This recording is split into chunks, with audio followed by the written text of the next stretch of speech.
Good morning मित्रांनो, तुमच्या सर्वांचं पुन्हा एकदा माझ्या यूट्यूब चॅनलमध्ये पुन्हा एकदा हार्दिक स्वागत आहे। मागचे ब्लॉग बघून तुम्हाला लक्षात असेल की आपण गेलो होतो तिरुपतीला आणि त्यानंतर तिरुपतीतून आपण वापस आलो होतो परभणीला आणि आपण आज छोटासा प्रवास करणार आहे, जो की परभणी जंक्शन ते पूर्णा जंक्शन हा छोटासा प्रवास आहे। ट्रेन कोणती काय हे मी तुम्हाला सांगेलच।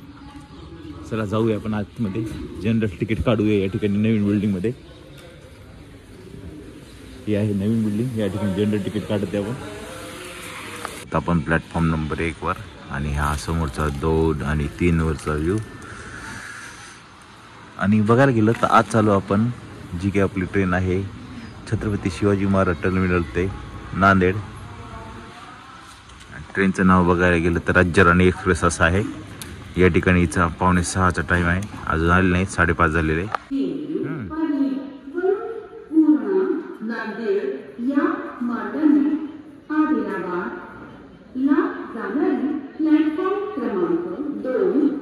मित्रांनो, आपली राज्यराणी एक्सप्रेस आता प्लॅटफॉर्म नंबर 1 वर येत आहे आणि आल्यानंतर तुम्हाला मी दाखवलंच।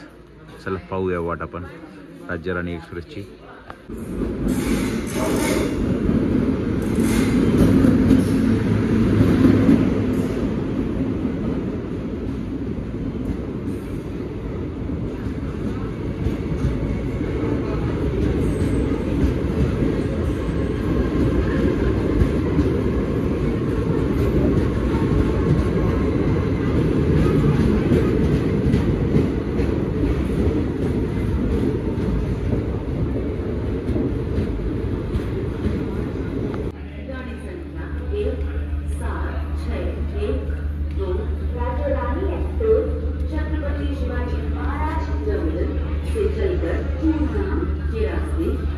मित्रांनो, आपल्या गाडीचा आता टाइम या ठिकाणी झालेला आहे। गाडी जवळपास 5 मिनिटं बिफोर परभणी जंक्शनला आली होती आणि आता डायरेक्ट गाडी आपली एक अनाउन्समेंट झाली आहे। आता गाडी आपली निघालच 1 नंबर प्लॅटफॉर्म।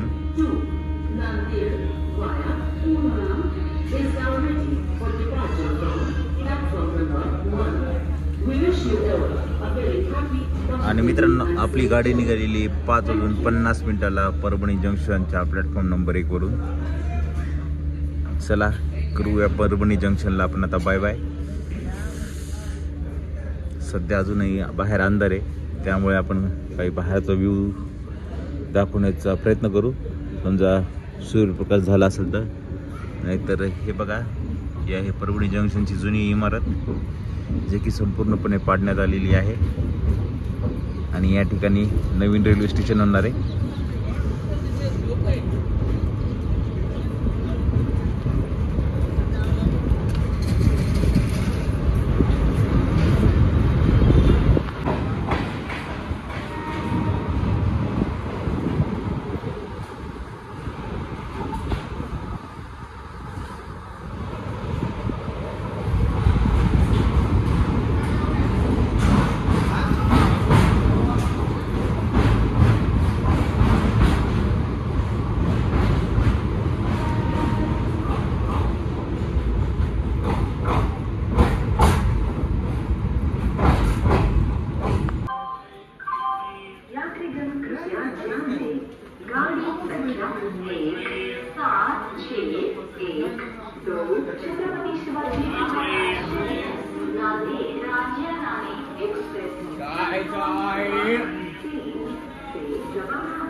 मित्रांनो, आपली गाडी पोहोचली तुम्हाला सांगितल्यानुसार प्लॅटफॉर्म नंबर 3 वर आणि इथून निघण्याचा पण या गाडीचा टाइम झालेला आहे।